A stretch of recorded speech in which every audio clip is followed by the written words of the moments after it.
Deuteronomio 26, del 1 al 11.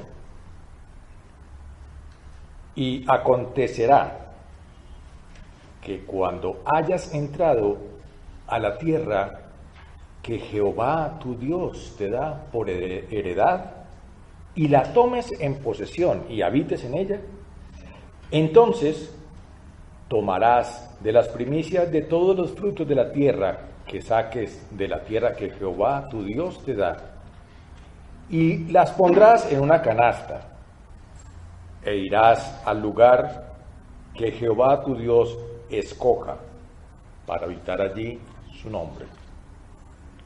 E irás al sacerdote que haya en aquellos días y le dirás: declaro hoy a Jehová tu Dios que he entrado en la tierra que juró Jehová a nuestros padres que nos daría.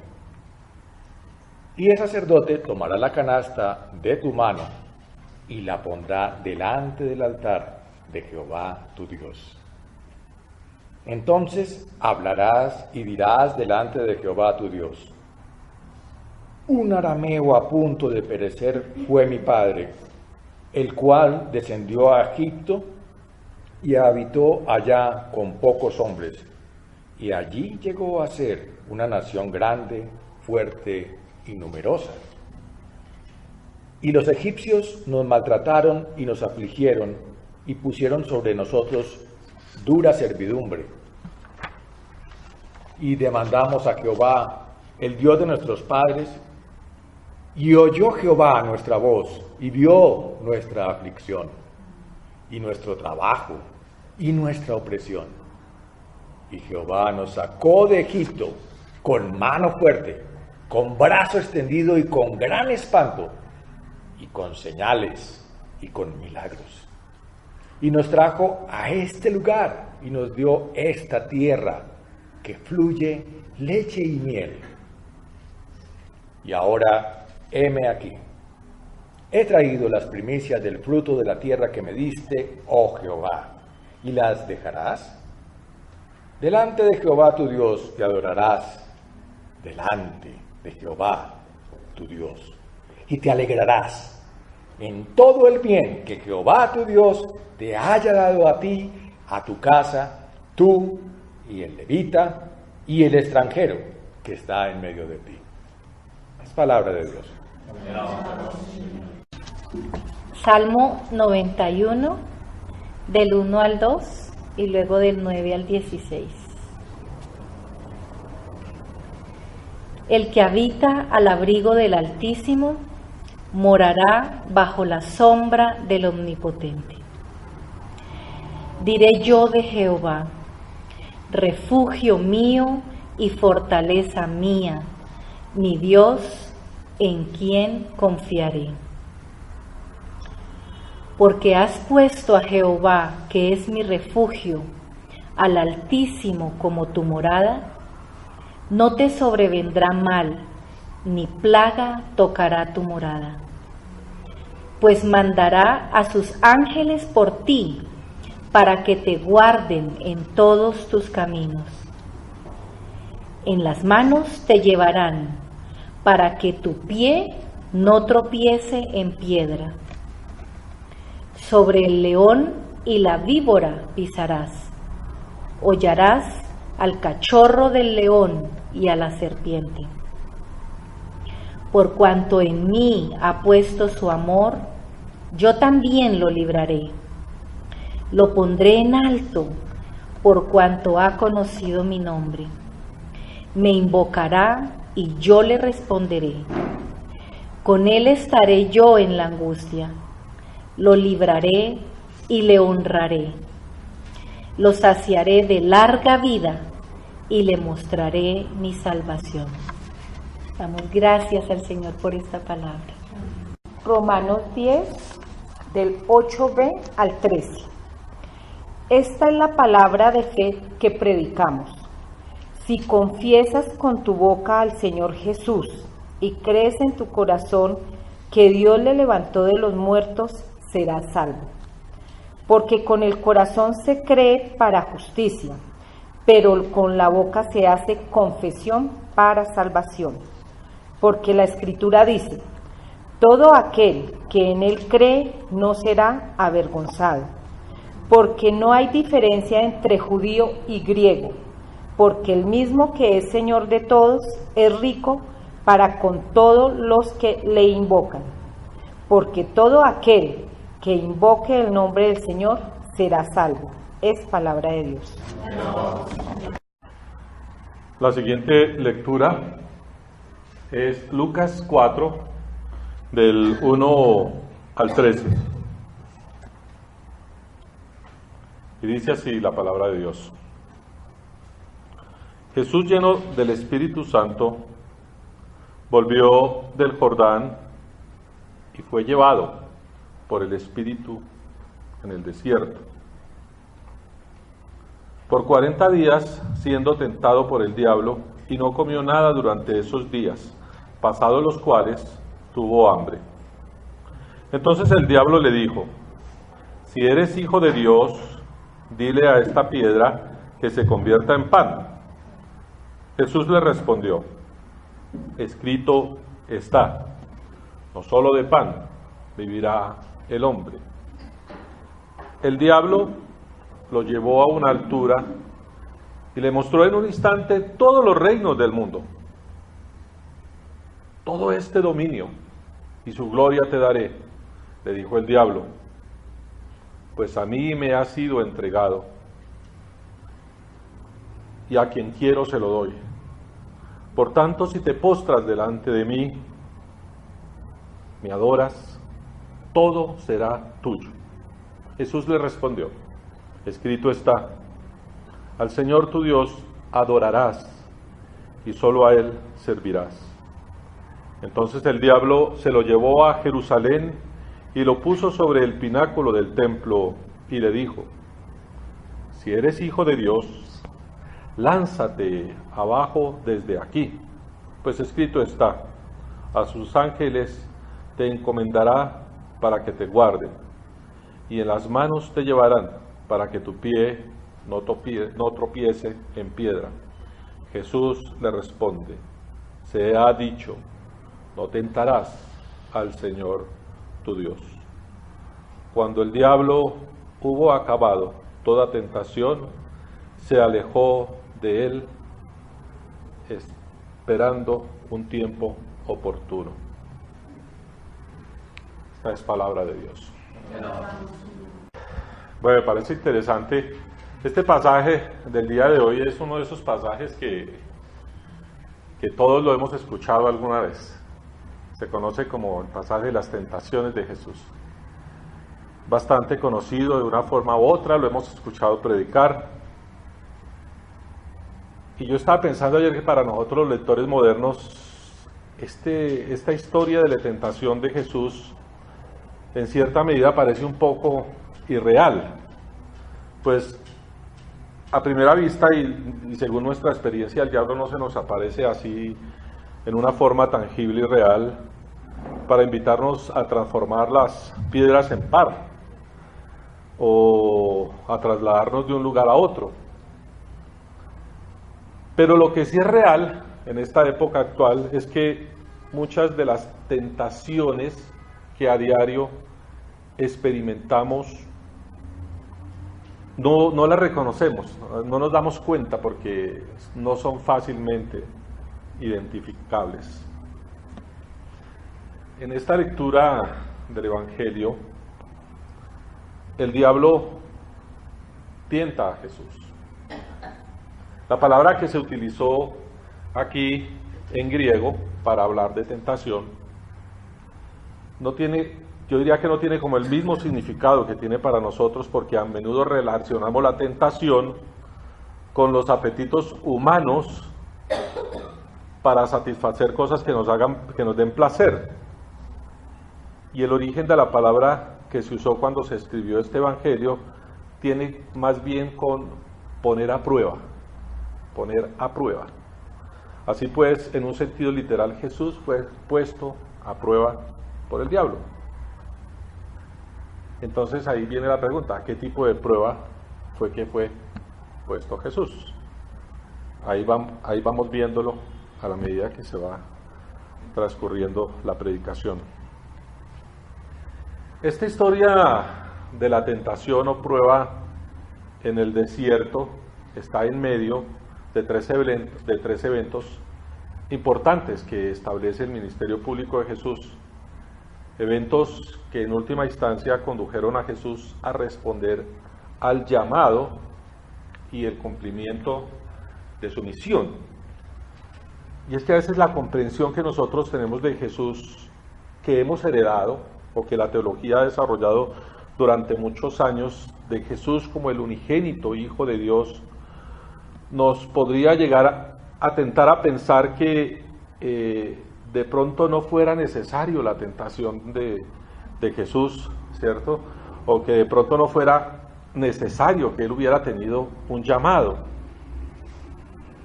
Pero yo pienso que estos hechos son importantes, sobre todo para nosotros, porque esta secuencia de acontecimientos fueron los que le dieron forma a Jesús como persona, como ser humano, cumpliendo una misión.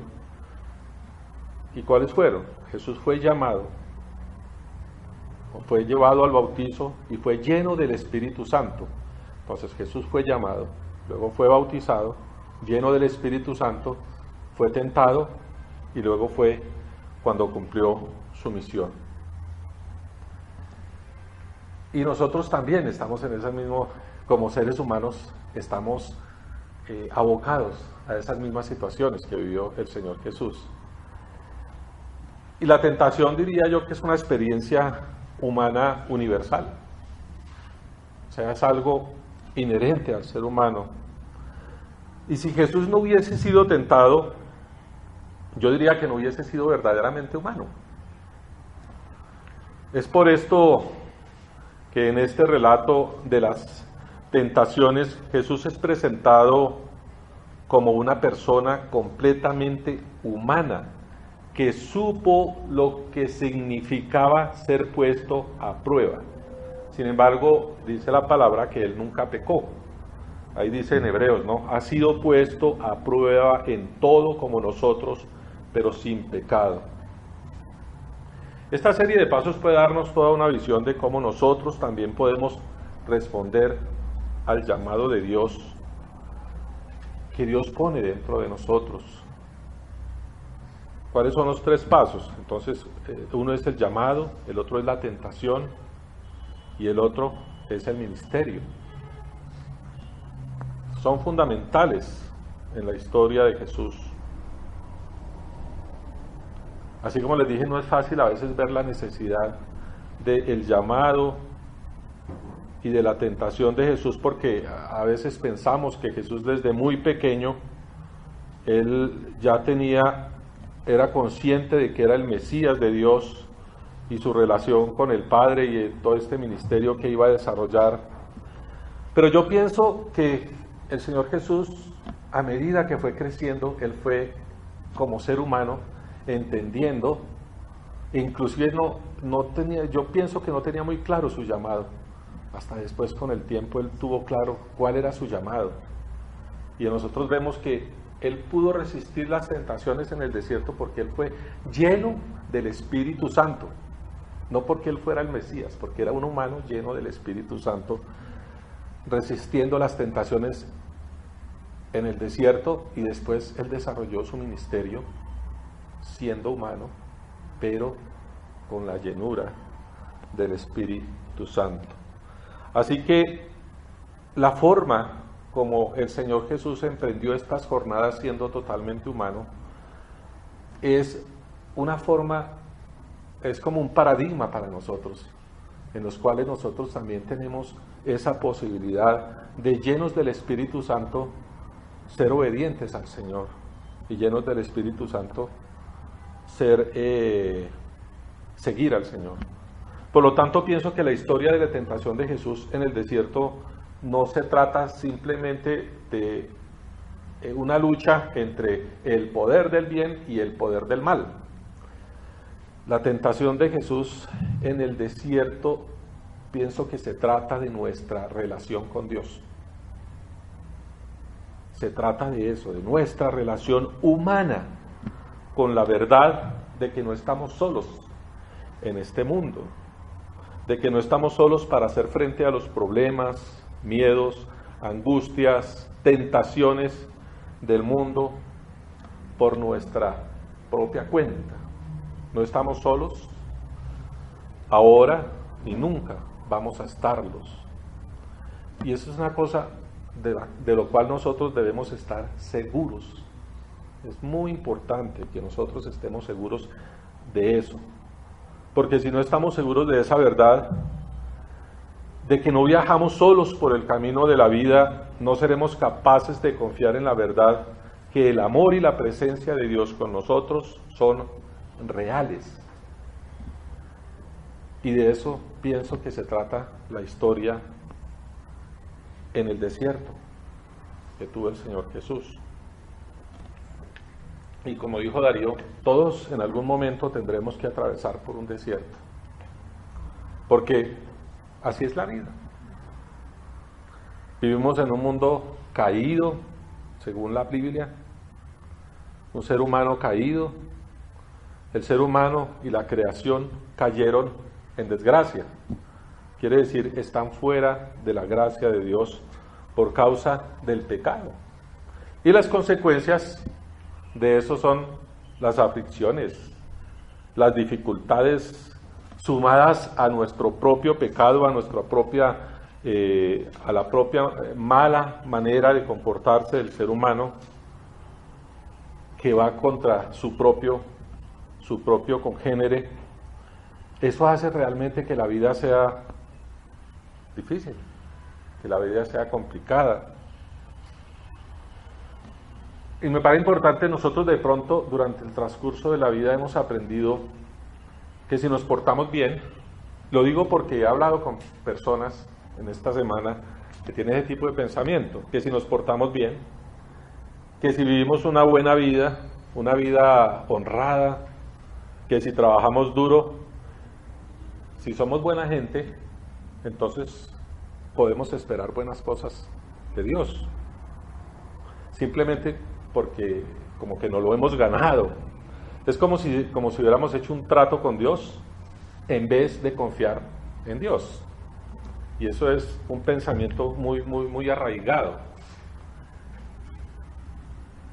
Y yo diría que la teología moderna ha llevado a muchos cristianos a hacer lo mismo con el diezmo, que es lo que se narró en el versículo de Deuteronomio, en los versículos de Deuteronomio que leímos al principio. Y se ha convertido en una especie de canje, o sea, yo te doy esto y tú me das aquello. Es como una especie de inversión. Dice las leyes de la inversión moderna, dice, cuanto mayor es el riesgo en una inversión, mayor tendrá que ser su rentabilidad potencial para que sea atractiva a los inversionistas. Aquí para el economista me tocó leer bien, buscar exactamente la definición.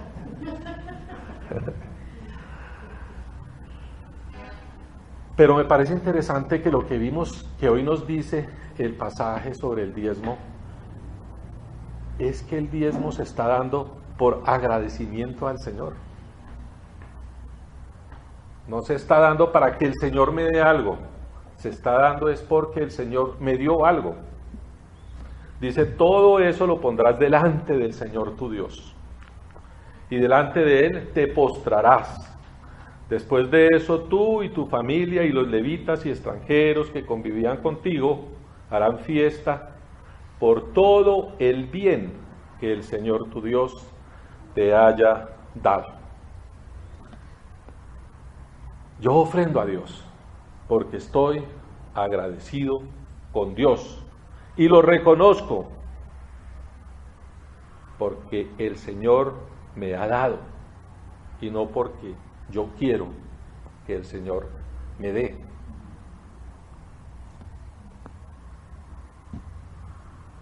Muchas tentaciones vienen justo en los momentos de mayor necesidad, los momentos de sufrimiento, en los momentos de vulnerabilidad. Y la verdad, muchas veces cedemos ante el pecado porque la naturaleza nuestra es pecadora. También lo hablaba Darío,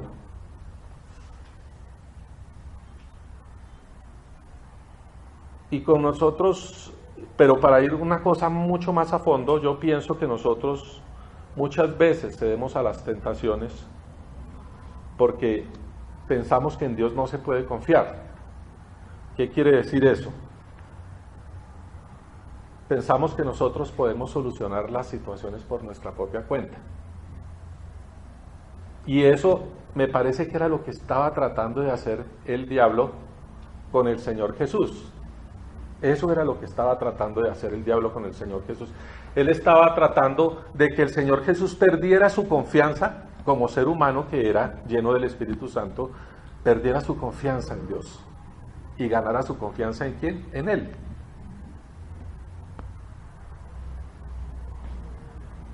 Esas tres tentaciones son ejemplos concretos de dónde viene el poder en el mundo. Entonces Él lo tentó en lo material, lo económico-político y en lo religioso. O sea, el diablo intenta presentarle a Jesús oportunidades para mostrarse como un Mesías de poder inigualable en la tierra. Un Mesías que podría proporcionar comida en abundancia, reinar sobre todos los reinos del mundo y ser capaz de demostrar que Él es tan invencible que nada le puede hacer daño, porque será protegido de todo peligro. Me parece interesante porque aquí el diablo no le está diciendo al Señor Jesús que renuncie a ser el Mesías. No le está diciendo, usted tiene que renunciar a ser el Mesías, no. Le está diciendo, usted puede ser el Mesías, pero el Mesías a la manera del diablo, no a la manera de Dios. Y el Señor estaba lleno del Espíritu Santo, dice el Señor Jesús estaba lleno del Espíritu Santo, y Él, por medio de la palabra, por medio de su conocimiento que tenía, y por medio de la relación y la confianza que Él tenía en Dios, Él pudo rechazar esas ofertas que le estaba haciendo el demonio para hacer lo que Él había venido a hacer, que era ser el Mesías, pero no a la manera como quería Dios Padre, sino de pronto a la manera como querían los judíos.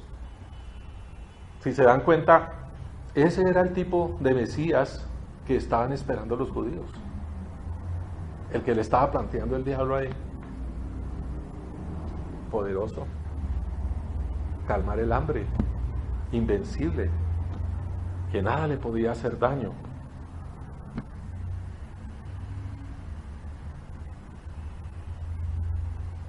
Pero el Señor Jesús estaba lleno del poder del Espíritu Santo y tenía su confianza total puesta en el Padre para realizar el ministerio que Él le había propuesto desde el principio de los tiempos.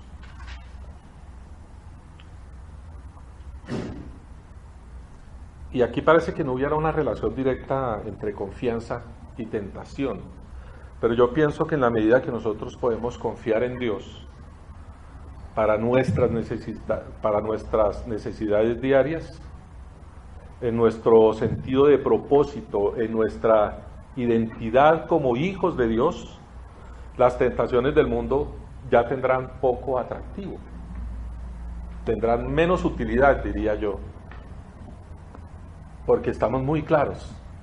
Y eso era lo que tenía el Señor Jesús ahí en el desierto. Él estaba muy claro con lo que tenía que hacer.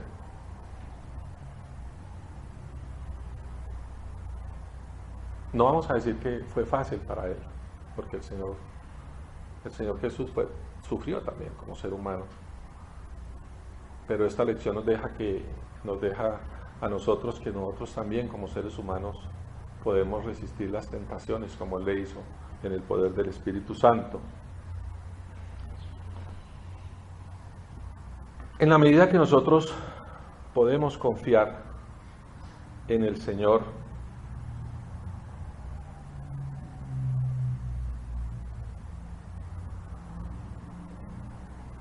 permitimos que el Señor actúe más en nuestra vida y permitimos más que el Espíritu Santo de Dios nos llene.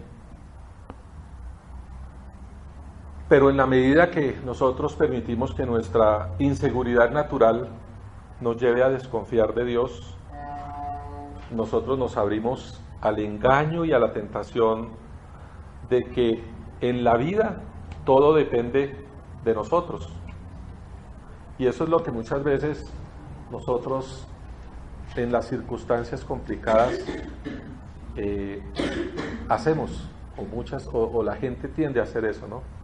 Dice, pero aprópiese de esa situación, haga las cosas, pensamos que podemos resolver todas las cosas, y a veces muchas de las frustraciones que nosotros tenemos en la vida es porque no pudimos resolver alguna situación por nuestra propia cuenta. Así que la elección de confiar en Dios no es fácil. Yo diría que no es algo que nosotros hacemos de un momento para otro. No, ya voy a confiar en Dios totalmente en mi vida. Yo pienso que es un ejercicio, es algo de hacerlo diariamente. Cuando yo confío en el Señor a diario, cuando yo elijo confiar en Él, todos y cada uno de los días de nuestra vida, creamos un buen hábito de fe en cada uno de nosotros. Eso es un ejercicio, diría yo, un ejercicio espiritual, un ejercicio mental. Y a medida que vamos creciendo en esa fe, en esa forma en que nosotros confiamos en Dios, Él nos dará las fuerzas a través de su Espíritu Santo para viajar a través de esos vaivenes naturales que tiene nuestras propias vidas. Y por eso es tan importante ese versículo que escogimos hoy como lema, ¿no? Dice, el que habita, bueno, son dos versículos, el que habita al abrigo del Altísimo y se acoge a la sombra del Omnipotente, dice al Señor, o sea, dice, sale de su propio ser, tú eres mi esperanza, mi Dios, el castillo en el que pongo mi confianza. Respondiendo al llamado a confiar en Dios, a vivir con Dios, se desarrolla el carácter que necesitamos para resistir tentaciones más grandes o más pequeñas, para poder vivir y desarrollar el propósito verdadero para el cual el Señor nos ha llamado. Hoy estamos celebrando el primer domingo de Cuaresma. Cuaresma es como ese viaje hacia la cruz que se celebra por el pueblo cristiano alrededor del mundo. Dice que es un viaje que comienza desde el miércoles, cuando en muchas partes colocan la ceniza, dura 40 días hasta el inicio, hasta el Domingo de Ramos.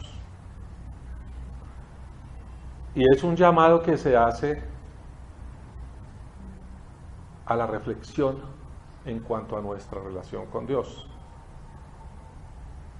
Ese tiempo es un llamado para que nosotros, en muchas partes, un llamado a la penitencia, un llamado a la reflexión, un llamado al ayuno, a que nosotros reflexionemos cómo es nuestra relación con Dios.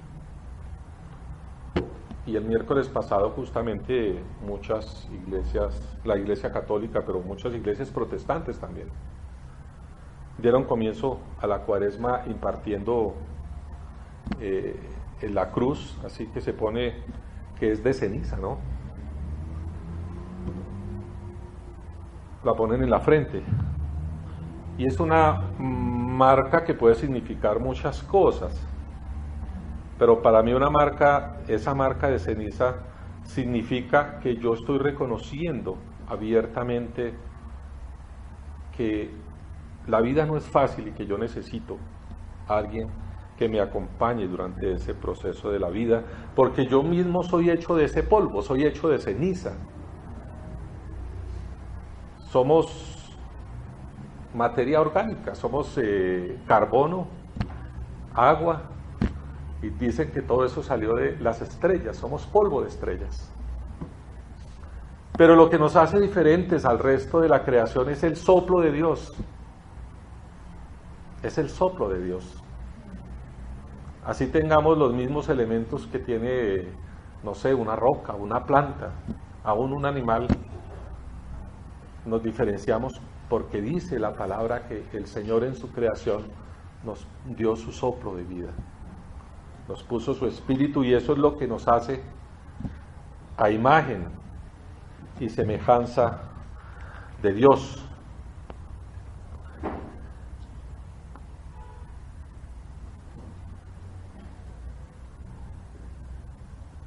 Y que Dios utilizó la cruz de Cristo para darnos la salvación.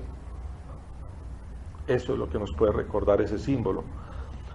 Es un símbolo bonito, es un símbolo, yo pienso que es muy interesante, pero yo pienso que no debería ser solamente un símbolo para introducir la Cuaresma, sino pienso que para nosotros debíamos ir más allá.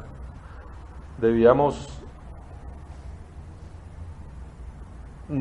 o sea, que nuestra vida sea una vida de continua Cuaresma, una vida de continua reflexión en cuanto a nuestra relación con Dios y una vida de continua conversión, porque al ser nosotros carne, ¿cierto? Al ser polvo de estrellas, siempre tenemos la tendencia a separarnos del Señor, a coger por nuestra propia cuenta.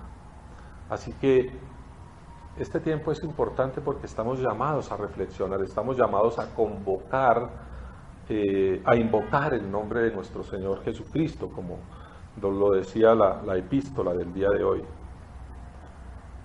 Pero nosotros deberíamos hacer una elección y rehacer esa elección todos y cada uno de los días, de andar confiando en el Señor, de andar invocando el nombre del Señor, de andar reconociendo que nosotros no vamos solos en el camino, sino que tenemos la compañía del Señor, aún en los momentos en que somos tentados y en los momentos que estamos caminando en el desierto. Y cuando nosotros tomamos la decisión firme, consciente de confiar en el Señor, en nuestras vidas puede haber la certeza de que el Señor nos va a acompañar en ese propósito hasta el final. Así que digo yo, ¿no? Esa actitud cuaresmal no debía ser solamente de estos 40 días, debía ser 40 días antes de llegar a la Semana Santa, sino debía ser una actitud de vida nuestra. Continuamente andar revisando nuestra relación con Dios. Continuamente. Solo Dios sabe lo que ese camino cuaresmal traerá para cada uno de nosotros. Pero Dios hace que cada uno de nosotros, Dios hace una promesa a cada uno de nosotros, y es que Él va a caminar con nosotros, que Él estará con nosotros todos los días hasta el final de los tiempos. Dice la epístola, porque todo aquel que cree no será defraudado. Todo aquel que cree no será defraudado. Y es cierto que las tentaciones de la vida están a nuestro alrededor. Es cierto que vamos a caminar a través de desierto, pero también es importante que cuando lo hagamos recordemos esa verdad, que no estamos solos, que no hay razón alguna para hacer frente a los problemas, miedos, angustias y tentaciones que nos trae este mundo por nuestra propia cuenta. No hay razón alguna para hacerlo, porque el Señor ha prometido que estará con nosotros. No estamos solos ahora, ni lo vamos a estar nunca. El amor de Dios, la presencia de Dios y la fe en Dios son reales para nosotros cuando nosotros nos entregamos al Señor. Y como Jesús, nosotros también somos llamados. Como el Señor Jesús, nosotros también somos tentados. Y como el Señor Jesús, nosotros también tenemos un ministerio que desarrollar. Muy importante eso. Unos apenas comienzan, otros ya van más adelante.